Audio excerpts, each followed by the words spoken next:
This video is sponsored by Skillshare. Hi, my name is Jimmy Cheng, a photographer and filmmaker based in London. Today, I want to talk about street photography, or more precisely, what you should know and what you shouldn't do and why.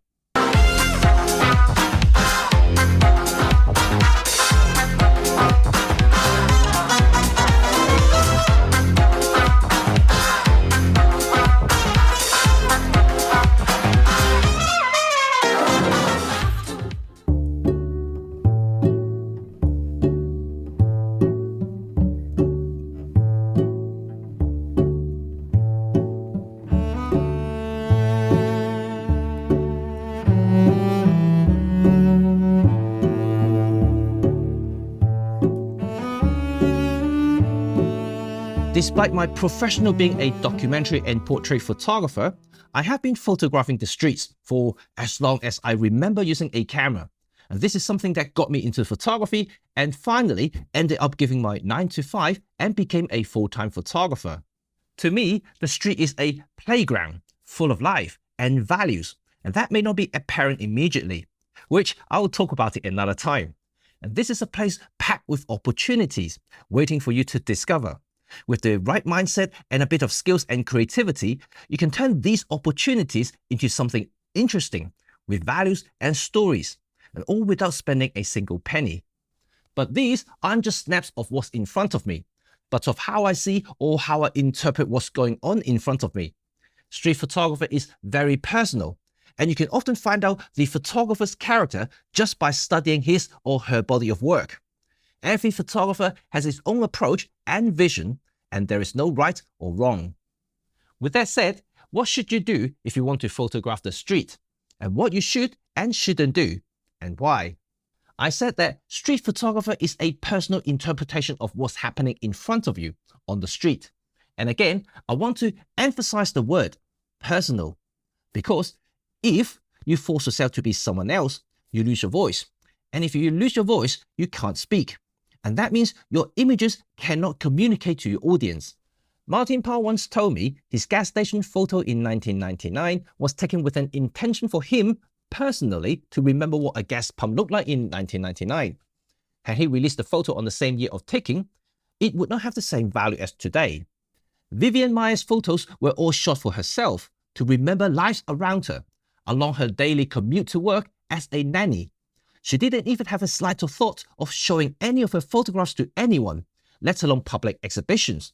Elliot Erwitt is famous for his comical street scenes and has inspired a whole new generation of street photographers who love to find humors on the street. But Elliot wasn't doing it just to get paid. He genuinely interested in finding those cute moments in life, especially dogs. So, you see, while inspiration is motivating, understanding yourself is perhaps the biggest question for any photographer. What makes you pick up the camera in the first place? And what would you like to see when you step out of your front door? This is of course true to everything in photography. But as the street is dynamic and fast-paced, having a focus will drastically improve your chances to finding the shot you want. And when you're done, you will end up with some photos that convey similar messages. And this makes calling or finding your best shots of the day much easier than, let's say, having randomly photographing like a headless chicken, hoping for a great shot.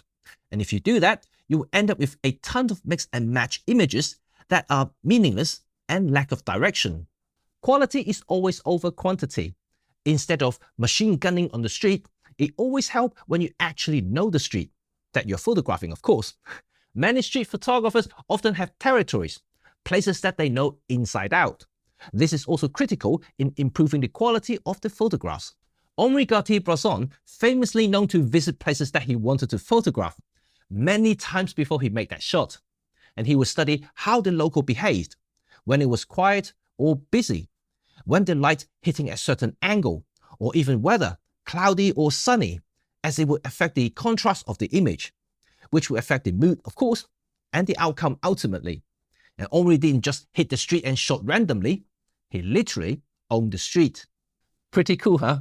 But before I continue, let's take a short break and let me introduce our sponsor today, Skillshare. Skillshare is an online learning platform where you can find tons of high quality materials so you can learn new skills or further your existing knowledge. Even as a professional myself, I need to keep up with the latest trends and upgrade my skills for tomorrow's projects. I recently got a new inspirations from my good friend Dan Rubin's travel photography class. It's fun, relaxed, and well presented. And this is the same across all classes inside Skillshare. So if you want to learn something in photography or even your well-being, there's always a class in Skillshare. And Skillshare is offering the first 1,000 subscribers a 1-month free trial instead of the normal 7 days by clicking the link in my video description below. So you can start exploring this huge library and boost your creative juice, all at the comfort on your sofa, bed, or even taking a short break in the toilet. Okay, anyway, it's time to continue our discussion on street photography. As we are in an era of privacy and security, street photographers need to be aware of a few do's and don'ts. Generally speaking, we can't own the street, unless you pay for it, of course. And because of that, there are some rules that are valid as of 2022. Well, at least in the UK. In short, you can practically do anything and photograph anything on a public street, or places that are not privately owned. But even then, you need to be respectful to people on the street.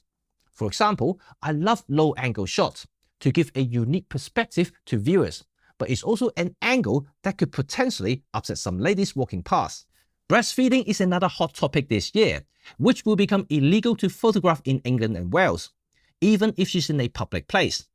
And photographing young children is not illegal at present, but you may be confronted by angry parents and end up with an unpleasant day if you're not careful. And yes, I have been there. And things like this are something to be remembered and be mindful of. Local laws are changing constantly, and I would suggest you to do some research before hitting that shutter button. What about private places? Well, one thing to remember is that you can take photos as long as you don't see a no photography sign. Even when a gang of security guards come up to you saying that you're breaking the law, well, you're definitely not.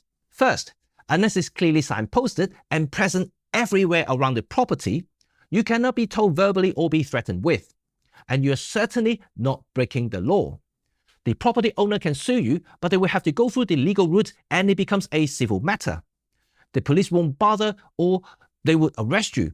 And of course, the security guard can never ever touch you physically.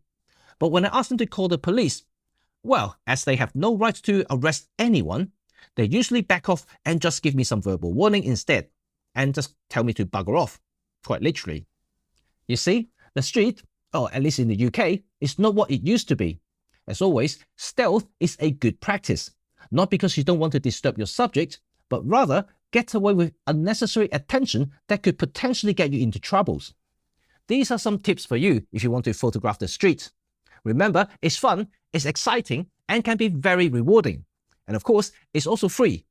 Well, and not so free in 2022. It's free in monetary terms, but not so free when you're considering new laws and local restrictions.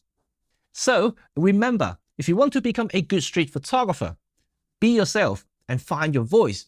Be consistent and start creating a body of work that conveys a common message. Familiarize the street and places that you want to photograph is also very, very important.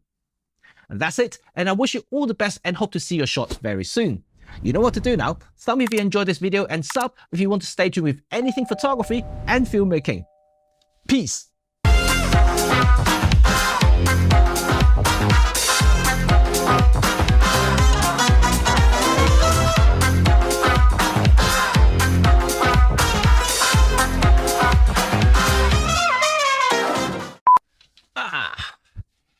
Cool.